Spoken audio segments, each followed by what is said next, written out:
Vomiting அப்படி இருந்ததுன்னா அவரால் வந்து கூடுதலாக தண்ணியை குடிக்க இயலாமல் இருக்குமோ, உணவு தண்ணி அதாவது நீர்ச்சத்துக்களை சேர்க்க முடியாமல் இருக்குமோ. இதனால் வந்து கிட்னி வந்து நாங்கள் சொல்கிறத டெம்பரரியாக வந்து அக்யூட் ரீனல் ஃபெயிலியர்னு சொல்லும். இப்போ அப்படியான சந்தர்ப்பங்களையும் வந்து நீங்கள் டோஸ் அட்ஜஸ்ட்மெண்ட் செய்யணும். இப்போ உங்களுக்கு என்ன மெடிக்கல் கண்டிஷன் என்று தெரியாத பட்சத்தில் வந்து மிகவும் கஷ்டமாக இருக்கும் எந்த டாக்டருக்கும் நீங்கள் இந்த மருந்து கொடுக்கும் பொழுது. அப்படி நீங்கள் எழுதியிருந்தாலும் மற்ற நீங்கள் குறிப்பிட்டது போல் இந்த டோஸ் ஓகே இந்த டேட்டில் வந்து up to this date take 40 milligram 40 milligram, அப்புறம் இந்த டேட்லேருந்து 20 மில்லிகிராம் குறைச்சது என்னோட கிட்னி ஃபெயிலியர் அப்படின்னு சொல்லியிருக்க முழு ஹிஸ்ட்ரியும் வந்து எங்களுக்கு தெரியக்கூடியதாக இருக்கும். வந்து நீங்கள் மிகவும் சரியான முறையில் கையாண்டிருக்கிறீர்கள். நீங்கள் 5 மருந்து எடுக்கிறீங்களோ 5க்கு மேற்பட்ட மருந்து எடுக்கிறீங்க, ஆனால் 5 மருந்துகளும் முக்கியமான மருந்துகள். இது வந்து உங்களுக்கு வேறு விதமான மருந்து நோயில் இருக்கும் பட்சத்தில் நீங்கள் கட்டாயமாக எடுக்க வேண்டும். அதில் வந்து எசென்ஷியல் பாலிஃபார்மசி. ஆஸ்திரேலிய வாழ் ஜாழ் பல்கலைக்கழக மருத்துவ பீட வைத்தியர்கள் வழங்கும் ஆரோக்கிய வாழ்வு நிகழ்ச்சி. உடல் உள்ள ஆரோக்கியம் சம்பந்தமான அன்றாட வாழ்வில் எதிர்நோக்குகின்ற பிரச்சனைகள் பற்றிய கலந்துரையாடல் நிகழ்ச்சி பிரதி வியாழக்கிழமைகளில் பிற்பகல் 6:30 மணியிலிருந்து 7:30 மணி வரை கேட்க தவறாதீர்கள்.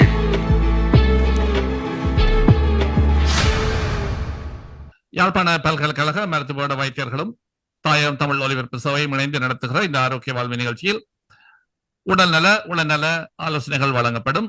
நேயர்களுக்கு தெரிய வேண்டும், இதில் வழங்கப்படும் ஆலோசனைகள் காத்திரமான மருத்துவர்கள் மூலம் வழங்கப்படுவதாக இருந்தாலும் ஒவ்வொருவரிடம் உடல்நிலை வேறுபட்டது என்பதையும் அவர்களது பின்னணி வேறுபட்டது என்பதாலும் இவை பொதுவான ஆலோசனைகளாக கருதப்பட்டு அவை கருத்தில் கொள்ளப்பட வேண்டும் என்பது சரி.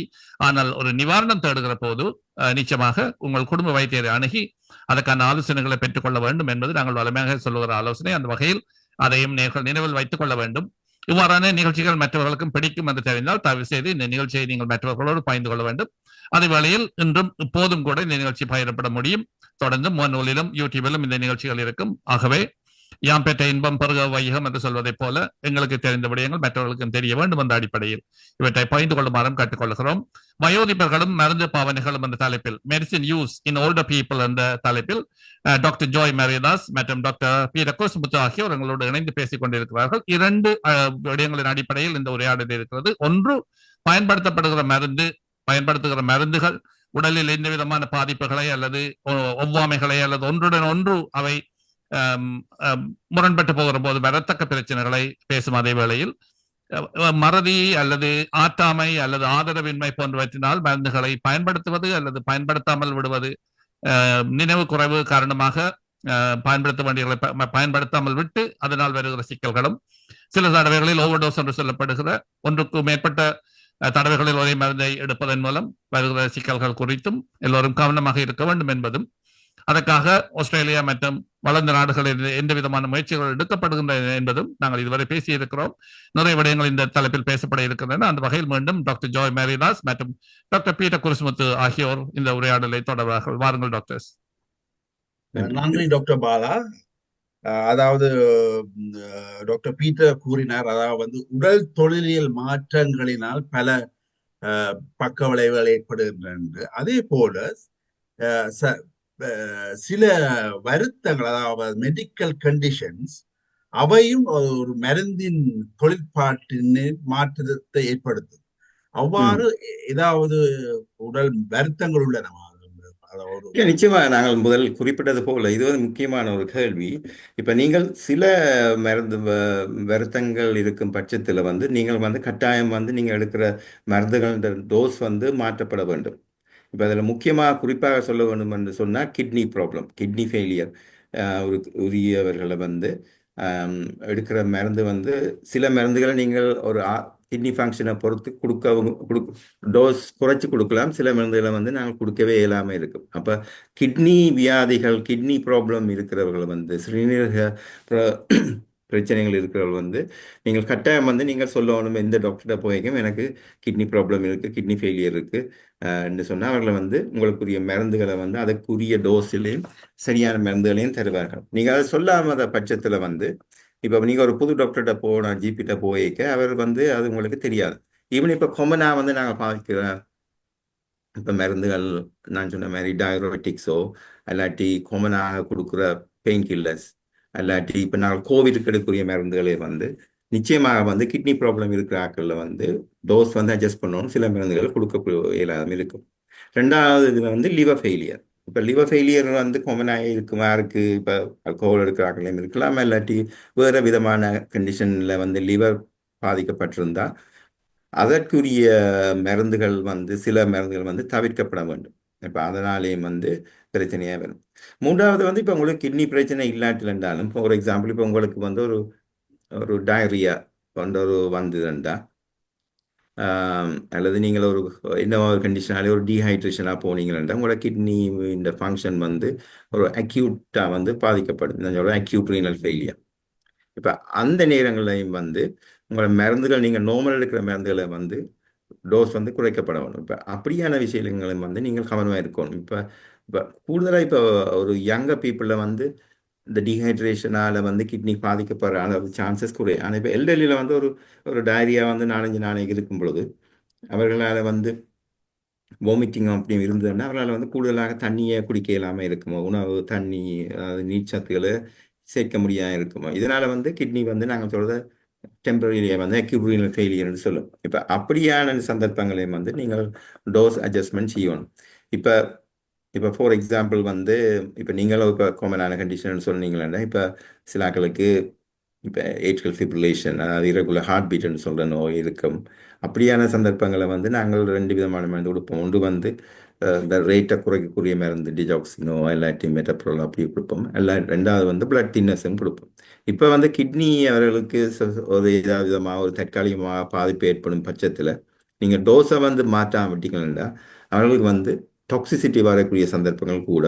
ரெண்டாவது வந்து நீங்கள் பிளட் தின்னர்ஸ் எடுக்கும் பொழுது அதனாலேயும் வந்து கூடுதலாக ப்ளீடிங் சான்சஸும் வரக்கூடிய சந்தர்ப்பங்கள் இருக்க வேண்டும். பிளட் இந்த லெவல் வந்து கூடுதலாக பாதிக்கப்படும். அப்போ வயதுகள் வந்து மிகவும் கவனமாக இருக்கணும். ஏன்னா அவர்களோட ரிசர்வ் வந்து சரியான குறைவு. இதனால் வந்து நீர்ச்சத்து குறைஞ்ச உடனேயே கிட்னி பாதிக்கப்படும், அல்லது சில மருந்துகளால் வந்து லிவர் ஃபெயிலியர் பார்க்கும், அல்லது சில கண்டிஷனாலே வந்து லிவர் ஃபெயிலியர் வரப்போம். அப்படியான சந்தர்ப்பங்களை வந்து நீங்கள் வந்து கூடுதலாக நீங்கள் ஜிபிட்ட போய் எனக்கு இப்படி பிரச்சனை இருக்குன்னு பிளட் டெஸ்ட் செய்து பார்த்து பிறகு உங்கள் கிட்னியை அஃபெக்ட் பண்ணப்பட்டிருந்தால் நீங்கள் மருந்துகளை சொல்லி இந்தந்த மருந்து எடுக்கிறேன் ஏதாவது மாற்றங்கள் செய்யணுமோ என்று நீங்கள் வந்து கவனிக்கணும். மூன்றாவது வந்து வேறு இப்போ டயபெட்டிக் இருக்கிறார்களோ இல்லாட்டி தைராய்டு ப்ராப்ளம் இருக்கிறார்களோ அல்லது ஹார்ட் ஃபெயிலியர் இருக்கிறார்களோ அவர்களையும் வந்து அந்த நான் சொன்ன மாதிரி இந்த பாடி டிஸ்ட்ரிபியூஷன் மாறுறதாலேயும் மாறும். அப்போ காமனான கண்டிஷன் லைக் நாங்கள் சொன்ன மாதிரி கிட்னி லிவர் அல்லது ஹார்ட் ப்ராப்ளம் இப்படியான கண்டிஷனில் வந்து நீங்கள் கட்டாயம் வந்து நீங்கள் எந்த டாக்டரை போனாலும் சொல்லணும் எனக்கு இந்தந்த பிரச்சனை இருக்குது, அப்போ மருந்துகள் தெரிவிக்க அவர்கள் அதற்குரிய நடவடிக்கைகள் எடுத்து தகுந்த மருந்துகளை தர வேண்டும். மிக சிறப்பாக கூறுகிறீர்கள். ஆனால் எங்கள் கண்ட்ரி இலங்கை போன்ற கண்ட்ரிகளில் ஒரு நோயாளிக்கு ஒரு டயக்னோசிஸ் கார்டு என்று கொடுப்பார்கள், அவர்கள் அதை கொண்டு போவார். ஆனால் இந்த ஆஸ்திரேலியாவில் அப்படி ஒரு டயக்னோசிஸ் கார்டு என்று ஒரு இது இருக்கின்றதா அல்லது அது இல்லை? அது ஒரு நல்ல ஒரு விஷயம் நீங்கள் சொன்னீங்க. இப்போ என்னென்னா இப்போ ஆஸ்திரேலியாவில் வந்து கூடுதல் டெவலப் பண்ண கண்ட்ரி என்றபடியாக வந்து உங்களுடைய அதாவது லிஸ்ட் ஆஃப் மெடிக்கல் ப்ராப்ளம் அல்லது உங்களோட மெடிக்கல் ஹிஸ்ட்ரி வந்து வந்து கூடுதலாக வந்து அது ஆன்லைன்னு சொல்கிறது என்ன, அது வந்து ஒரு இடத்துல நான் ஸ்டோர் பண்ணப்பட்டிருந்தா நீங்கள் எல்லாருக்கும் வந்து அக்சஸ் பண்ணக்கூடியதாக இருக்கும். அப்போ சில இடங்களில் வந்து அப்படி இருக்காது. இது வந்து மிகவும் முக்கியமான நீங்கள் இப்படின்னு சொன்னீர்கள். நீங்கள் இப்போ உங்களுடைய மெடிக்கல் ஹிஸ்ட்ரி வந்து இப்போ ஹாஸ்பிட்டலில் இருந்தால் நாங்கள் வேறு ஹாஸ்பிட்டலுக்கு போகும்போது நாங்கள் வந்து அக்சஸ் பண்ணக்கூடியதாக இருக்கும், அல்லது ஒரு ஜிபிலேருந்து இன்னொரு ஜிபி. அப்போ நான் முக்கியமாக சொல்கிறது இப்போ சில வேளை அப்படி அப்படியே நீங்கள் அக்சஸ் பண்ணாமல் இருக்கும் பட்சத்தில் வந்து நீங்கள் ஒரு கார்டை நீங்களே ப்ரிப்பேர் பண்ணி வைக்கலாம், அல்லது ஒரு உங்களோட மெடிக்கேஷன் ஹிஸ்ட்ரி என்னென்ன மருந்து எடுக்கிறீங்க இந்த ரெண்டும் வந்து மிக முக்கியம். நீங்கள் ஒரு பர்ஸ்லேயோ எழுதி வச்சு கொண்டிருந்தா நீங்கள் எந்த ஒரு புது டாக்டர்டே போகலாம், சொல்லலாம் எனக்கு இந்தந்த மருந்துகள் நான் எடுக்கிறேன், இந்தந்த கண்டிஷன் எனக்கு இருக்குது. அப்போ அவர்கள் வந்து மருந்துகளோ என்னது இது ப்ரிஸ்கிரைப் பண்ணிக்கிய அவர்கள் அதுக்குரிய தகுந்த நடவடிக்கைகள் எடுப்பாங்க. அப்போ இப்போ ஆஸ்திரேலியா பொறுத்தவரை எங்களுக்கு அந்த அந்த ஃபெசிலிட்டிஸ் இருந்தாலும் நிச்சயமாக வந்து இம்பார்ட்டன்ட் வந்து நீங்கள் ஒரு உங்களுக்குரிய என்னது உங்களுக்குரிய என்னென்ன வருத்தங்கள் இருக்குன்ற லிஸ்ட்டையும் என்னென்ன மருந்துகள் நீங்கள் எடுக்கிறீங்கன்ற லிஸ்ட்டையும் வந்து நீங்கள் எங்கேயும் போய்க்கே கொண்டு போகிறது வந்து மிகவும் முக்கியம். டாக்டர், ஒரு விஷயத்தை மட்டும் நான் இந்த இடத்தில் சொல்லிவிட்டு போகிறேன். Yeah.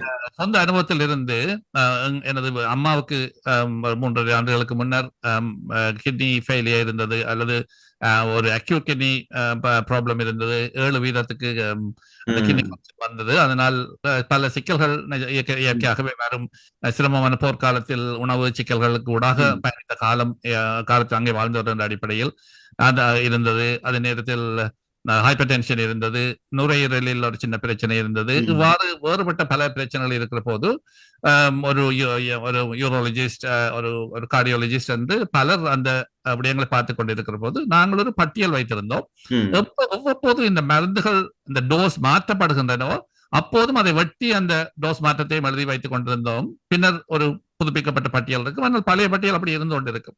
ஒரு ஸ்பெஷலிஸ்ட போகிற போது அவர்கள் அதை பார்த்து முதல் தடவையாக சொன்னார்கள், பார்த்த போது எவ்வளவு சிறப்பாகவே நீங்கள் பட்டியலிட்டு வைத்திருக்கிறீர்கள். நாங்கள் செய்ததற்கான காரணம் வேறுபட்ட பிள்ளைகள் அம்மாவை கூட்டிக் கொண்டு போகிற போது, வேறுபட்ட மருத்துவருடன் கூட்டிக் கொண்டு போகிற போது அங்கே என்ன மருந்து சொன்னார்னு கேட்டால் உங்களுக்கு தெரியாது. ஒரு பொதிய மருந்துகளை கொண்டு போனாலும் அந்த என்ன மருந்து, எத்தனை நாளுக்கு எத்தனை தடவை, என்ன டோஸ் என்ற எல்லா விடயங்களும் அந்த பட்டியலில் இருந்தால் திறந்து பார்த்த உடனே இந்த மருத்துவருக்கு மற்ற மருத்துவர்கள் கொடுத்த விடயங்கள் தெரியும். ஆகவே இந்த சினர்ஜிஸ் இல்லாமல் இருக்கிற மருந்துகளை அவர்கள் கூட்டி குறைத்து, அல்லது அதையும் குறைத்தார் என்று ஒரு மருத்துவர் கேட்பார். என்ன காரணத்துக்காக குறைத்தார் சொன்ன போது அப்படியா என்று விட்டு அவர் தனது மருந்து மாற்றங்களை ஏற்படுத்த அந்த ஒரு விடயம் நாங்கள் எங்கள் வசதிக்காக செய்தது. ஆனால் அதை நீங்கள் ஒரு ஆலோசனையாக சொல்லுகிற போது 4 வருடங்களுக்கு முன்னர் நாங்கள் சரியாக செய்திருக்கிறோம் என்ற உணர்வு வருவது மாத்திரம். மிகவும் சரியான ஒரு மிக நல்ல உதாரணம் நீங்கள் சொன்னது. இது ஒரு சிம்பிளா செய்யக்கூடியது. ஆனா நீங்கள் எந்த டாக்டரை போயும் வெரி மச் அப்ரிஷியேட் பண்ண வேண்டாம். இது மிகவும் முக்கியம். உங்களுக்கு என்ன மெடிக்கல் கண்டிஷன் என்று தெரியாத பட்சத்தில் மிகவும் கஷ்டமாக இருக்கும் எந்த டாக்டருக்கும் நீங்கள் இந்த மருந்து கொடுக்கும் பொழுது. அப்படி நீங்கள் எழுதியிருந்தாலும் மற்ற நீங்கள் குறிப்பிட்டது போல் இந்த டோஸ் ஓகே இந்த டேட்டில் up to this date take 40 milligram 40 milligram, அப்புறம் இந்த டேட்லேருந்து 20 மில்லிகிராம் குறைச்சது என்னோட கிட்னி ஃபெயிலியர் அப்படின்னு சொல்லியிருக்க முழு ஹிஸ்ட்ரியும் எங்களுக்கு தெரியக்கூடியதாக இருக்கும். நீங்கள் மிகவும் சரியான முறையில் கையாண்டிருக்கிறீர்கள். அதைத்தான் நாங்கள் விளங்கப்படுத்திருக்கோம். இது மிக முக்கியம். எந்த டாக்டர்கிட்ட போய்க்கேன் நாங்கள் ஓரளவுக்கு ஆக்சஸ் பண்ணலாம். இப்போத்தைய ஓரளவு ஆன்லைன் சிஸ்டத்தாலேயும் அந்த நேஷனல் மெடிக்கேஷன் ஹிஸ்ட்ரி அந்த அதாவது கவர்மெண்ட் லிங்கப் பண்ணி ஹாஸ்பிட்டல் லிங்கப் பண்ணுறதாலேயும் நாங்கள் ஓரளவுக்கு ஆக்சஸ் பண்ணலாம். ஆனால் 20 மோட சேஃப் நீங்கள் உங்கள் மருந்துகள்லையும் என்னென்ன மருந்து எடுக்கிறதையும் என்னென்ன வருத்தங்களையும் நீங்கள் ஒரு லிஸ்ட் போட்டு அதை வச்சிருந்தீங்கன்னா அது மிகவும் மிகவும் உதவியா இருக்கும் எங்க போனாலும். தொடர்ந்து பேசுங்க. நன்றி டாக்டர் பாலா, உங்களோட கருத்துக்கு நன்றி. அடுத்ததாக நாங்கள் பேசவிருப்பது ஒரு மிகவும் ஒரு இம்பார்ட்டன்டான ஒரு கருத்தாடல். அதாவது மிகை மருந்தூட்டல், அதாவது பொலிஃபார்மசியை பத்தி கதைக்க போட்டோம். தமிழ் சொல்ல கண்டுபிடிச்சிருக்கோம், மிகை மருந்தூட்டல். அதில் அந்த பேரிலே உள்ளதா மிகை என்றால் தேவைக்கு அதிகமாக எடுப்பது. தேவைக்கு எடுத்தால் பரவாயில்லை, ஆனா தேவைக்கு அதிகமாக எடுக்கின்றது பேரிலே கூடுன்றது. அப்ப நீங்க கொஞ்சம் விளக்கம் தர முடியுமா மிகை மருந்தூட்டல்? நிச்சயமா. நீங்கள் அதை நீங்க மிகவும் அழகான தமிழ் வார்த்தையை பாவிச்சீர்கள், மிகை மருந்து டலண்டு, அதாவது பொலிஃபார்மசி என்று நாங்கள் ஆங்கிலத்தில் சொல்லுவோம். இப்போ பொலிஃபார்மசி என்று சொல்வது என்றால் 5க்கு மேற்பட்ட மருந்துகள். இப்போ முக்கியமாக பாவிக்க வேண்டியது சிலாக்களுக்கு நாங்கள் சொல்றது எசென்ஷியல் பொலிஃபார்மசி. எசென்ஷியல் பொலிஃபார்மசி என்றால் நீங்கள் 5 மருந்து எடுக்கிறீங்களோ 5க்கு மேற்பட்ட மருந்து எடுக்கிறீங்க, ஆனால் 5 மருந்துகளும் முக்கியமான மருந்துகள். இதை உங்களுக்கு வேறு விதமான மருந்து நோயில் இருக்கும் பட்சத்தில் நீங்கள் கட்டாயமாக எடுக்க வேண்டும். இப்போ அதில் எசென்ஷியல் பொலிஃபார்மசி. இப்போ நாங்கள் 2 விதமாக பார்ப்போம். ஒன்று நீங்கள் குறிப்பிட்டது பொலிஃபார்மசியால் என்னென்ன பிரச்சனை, என்ன பொலிஃபார்மசி என்ற என்னென்று அதுக்குரிய பிரச்சனைகள் வரும். இப்போ பொலிஃபார்மசி என்ற ஒரு 5க்கு மேற்பட்ட மருந்துகளை நீங்கள் எடுக்கும் பொழுது நாங்கள் குறிப்பிட்ட போல பிரச்சனைகள் வரப்பாகும். ஒன்றுக்கொண்டு மருந்துகள் இன்டராக்ஷனில் அவர்களுக்கு சைடு எஃபெக்ட்ஸ் வரக்கூடிய சந்தர்ப்பங்கள் கூடும். 2வது பிரச்சனை நாங்கள் முதல் குறிப்பிட்ட கூட ஸ்பெஷலி நாங்கள் எல்டர்லி பீப்புளில் கூடுதலான மருந்துகளை கொடுக்கும் பொழுது அவர்களுக்கு ஒரு கம்ப்ளெக்ஸ் மருந்து ரெஜிமை நாங்கள் இன்ட்ரடியூஸ் பண்ணிக்க அவர்களுக்கு ஒரு மறதி குணம் மேலே டிமென்ஷியா இருக்கும் பட்சத்தில் அவர்களுக்கு சரியாக எடுக்க முடியாமல் நிலைமை ஏற்படக்கூடும். அப்போ அதனால் இந்த பொலிஃபார்மசி என்று சொல்றது மிகவும் வந்து ஒரு பாரதூரமான விளைவு. இப்ப மூன்றாவது வந்து அதுக்குரிய சைடு எஃபெக்ட்ஸ்கள் வந்து ஒன்றுக்கொண்டு கவுண்டராக்ட் பண்ணும். இப்போ ஒரு ஆளுக்கு வந்து நாங்கள் பிளட் ப்ரெஷர் மருந்து கொடுப்போம் என்றாலோ அல்லது ஒரு டயபெட்டிக்னு சொல்ற நீச்சத்தை எடுக்கிற மருந்துல கொடுத்தமா இருந்தால் என்ன நடக்குமெண்டா அவர்களுக்கு வந்து சைட் எஃபெக்ட்ஸ் வந்து கூடும். இப்போ என்ன நடக்குமெண்டா அவர்கள் வந்து பிளட் ப்ரெஷர் வந்து அவர்கள் இருந்துட்டு எழும்பிக்கிறாங்க, போஸ்டல் ஹைப்பர் டென்ஷன் சொல்கிறேன், அப்படி ஒரு பிரச்சனை வர பார்க்கும். இப்போ அதால் வந்து அவர்களுக்கு வந்து விழுகிற சான்ஸோ மயக்கம் அடைகிற சந்தர்ப்பங்கள் வந்து கூடுதலாக இருக்கும். அப்போ வந்து 5க்கு மேற்பட்ட மருந்துகள் எடுக்கும் பொழுது இந்த இன்டராக்ஷனாலேயும் சைடு எஃபெக்ட்ஸ்னாலேயும் வந்து கூடுதலாக அவர்களுக்கு மருந்தின் சைடு எஃபெக்ட்ஸ் மருந்து சிலதின்ற சைடு எஃபெக்ட்ஸின்ற பாதிப்புலால் அவர்களுக்கு கூடுதலான விழுகிறதோ இல்லாட்டி குழப்பமான கன்ஃபியூஸ் ஸ்டேட்னு சொல்கிற அப்படியான இதுகள் வந்து சந்தர்ப்பங்கள் கூடும். அப்போ நாங்கள் எப்பவும் வந்து நாங்கள் பார்க்கும்பொழுது இந்தந்த மருந்துகள் வந்து கட்டாயம் தேவையோ இன்னும் தேவையோ நீங்கள் இப்போ ஸ்டாப் பண்ணலாமா இல்லை கட் டவுன் பண்ணலாமான்னு தான் நாங்கள் பார்ப்போம். இப்போ நீங்கள் ஒரு டாக்டர்கிட்ட போய்க்க அல்லது எந்த ஒரு ஜீரியாட்ரிஷனும் போய்க்க வந்து நாங்கள் முதல் பார்க்குறது வந்து இவ்வளோ என்னென்ன மருந்து எடுக்கிறீங்க நாங்கள் கோ த்ரூ பண்ணுவோம். இப்போ இவ்வளோ இந்த மருந்துகள் தேவையான நான் முதல் குறிப்பிட்டது போல சில நேரங்களில் தற்காலிகமாக நாங்கள் சில மருந்துகளை கொடுத்துருப்போம். ஆனால் அவர்கள் வந்து அதையே கண்டினியூ பண்ணக்கூடிய சந்தர்ப்பங்கள் பல இடங்களில் நாங்கள் பார்த்துருக்கோம். அவர்கள் ஒரு தரம் செக் பண்ணாமல் இருக்கும் பட்சத்தில் இப்போ ஒரு சில நேரங்களில் வந்து ஃப்ளூயிட் ஓவர்லோடு கொடுத்த டயபெட்டிக்ஸ் வந்து சில கண்டினியூ பண்ணப்பட்டுக்கொண்டே இருக்கும். அல்லாட்டி சில சந்தர்ப்பங்களில் கொடுக்குற தற்காலியான ஆன்டிபயோட்டிக் வந்து கண்டினியூ பண்ணக்கூடிய சந்தர்ப்பங்களும் இருக்கு. அப்போ வந்து இந்த மருந்துகள் வந்து நாங்கள் ஒவ்வொரு முறையும் வந்து சரியாக தேவையோ இன்னும் அது தேவையோ வந்து நாங்கள் பார்க்கணும். இப்போ பாலிஃபார்மசி என்று சொல்றது வந்து நீங்கள் குறிப்பிட்ட மிகை மருந்து அது வந்து முக்கியமாக தேவைப்படும் பட்சத்தில் அதை சொல்றது எசென்ஷியல் பாலிஃபார்மசி. இப்போ அது வந்து கட்டாயமாக மிகை மருந்து எடுத்தாலும் கட்டாயமாக தேவைப்படும். மற்றது வந்து பாலிஃபார்மசி கேஸ்கேடுன்னு சொல்றது.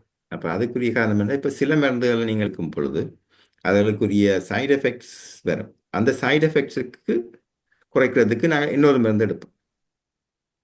அப்போ இப்போ ஒரு மருந்து கொடுக்குறீங்க, இப்போ அதுக்கு அந்த மருந்தால் அவருக்கு வந்து பிளட் ப்ரெஷர் குறையுது அந்த போஸ்டல் ஹைப்பர் டென்ஷன் இருக்கு. அப்போ அதால் அவருக்கு மயக்கம் பிறகு சந்தர்ப்பங்கள் இருக்கும், புளிர் சந்தர்ப்பம். இப்போ அதை குறைக்கிறதுக்கு நாங்கள் இன்னொரு மருந்தை கொடுப்போம் அவர்களுக்கு பிளட் ப்ரெஷர் குறையாமல் இருக்கிறதுக்கு. இல்லாட்டி சில மருந்துகள் இருக்குது அவர்களுக்கு வந்து நடுக்கம் ஏற்படும் கையில் அல்லது பார்க்கின்சன் லைக் சிம்டம் வரப்பாங்க. இப்போ அதை கறக்கிறதுக்கு பார்க்கின்சன் கொடுக்குற மருந்தை கொடுக்க வேண்டி வரும். இது வந்து கேஸ்கேடுன்னு சொல்கிறது. இப்போ உண்ட சைடு எஃபெக்ட் மறைக்கிறதுக்காக நாங்கள் இன்னொரு மருந்தை கொடுப்போம். இதனால் வந்து அவர்கள் நம்பர் ஆஃப் பில்ஸ் வந்து பில் பேர்டன் வந்து கூடிக்கொண்டு போகும். அப்போ இப்போ முதலாக அந்த பிரச்சனைக்குரிய மருந்தை நிப்பாட்டிங்கன்னா அந்த சைடு எஃபெக்ட்ஸும் இல்லாமல் போகும், அந்த சைடு எஃபெக்ட்ஸுக்கு கொடுக்குற மருந்தும் தேவைப்படாமல் போகும். அப்போ இதனால் ஏற்படுற பிரச்சனையில் வந்து நாங்கள் நம்பர் ஆஃப் டேப்லெட்ஸை குறைச்சோம்னா இவ்வளவு நிச்சயமாக வந்து அதற்கு நிறைய பெனிஃபிட்ஸ் இருக்கு. வந்து 5 அல்ல 5க்கு மேற்பட்ட மாத்திரையில எடுத்து அதாவது மிகை மருந்து விட்டதா பாலிஃபார்மசி, அதனால் வர பக்க விளைவுகள். ஆனால் அதை ஒரு ஜீரியாட்ரிஷன் அணுகி அவர் மூலமாக அந்த எதை கூட்டுறதை குறைக்கிற எந்த மருந்தை நிப்பாட்டலாம் என்ற ஒரு ஆலோசனை கேட்டு அதை மக்கள் தவறாக புரிந்து கொள்ளக்கூடாது. அதாவது நான் நிப்பாட்டலாம் இந்த மருந்து அப்படி ஒரு ஜீரியாட்ரிஷன் மெடிக்கல் சூப்பர்விஷன்லாம் செய்யணுமோ நிச்சயமா நீங்க சொன்னதோ ஒரு ஜீரியாட்ரிஷன் அணுகி அவர் மூலமாக அந்த மருந்துகளை குறைத்து நல்ல வாழ்க்கையை வாழலாம்.